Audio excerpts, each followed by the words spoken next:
foreign investment is down from US 28 billion to US 1 billion in the last 2 years. Should Maharashtra be worried? Will it only be the government investing? पहिला जो प्रश्न तुम्ही विचारला त्याच्यामध्ये मुंबईमध्ये सर्वाधिक झोपडपट्टीच्या लोकांना स्वतःचे मालकीचे घरं हे गेल्या 10 वर्षात आम्ही दिलेले आहेत आणि यापुढेही ती घरं आम्ही देतच राहणार आहोत. पण ही घरं देताना माननीय न्यायालयाने काही अटी आमच्यावर टाकलेल्या आहेत. त्या अटींमध्ये जे लोक पात्र आहेत त्यांना घरं दिली जात आहेत. जे पात्र नाहीत त्यांना रिमूव्ह केलं पाहिजे असा माननीय न्यायालयाचा आदेश आहे. आता हे सायकल जन्मभर तर चालू शकत नाही की लोकांनी अतिक्रमण करायचं, आपण घरं देत राहायचे, अतिक्रमण करायचं.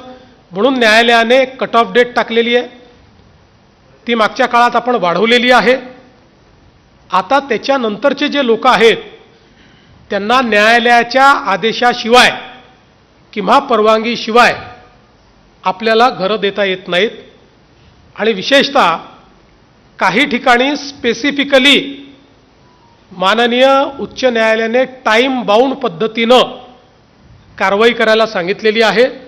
त्या पद्धतीनं कारवाई चाललेली आहे. सर, एक प्रश्न होता माझा. दुसरा जो प्रश्न आपण विचारला, आज आपण जर बघितलं तर ही गोष्ट खरी आहे की काही प्रमाणात FIIsनी त्या ठिकाणी स्टॉक मार्केटमधनं पैसा काढला. पण हा पैसा जातो कुठे?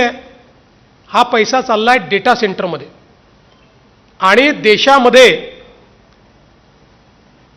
भारतामध्ये म्हणजे जगाच्या पाठीवर आज सर्वात जास्त डेटा सेंटर इन्व्हेस्टमेंट कमिटमेंट्स या भारतामध्ये आलेल्या आहेत.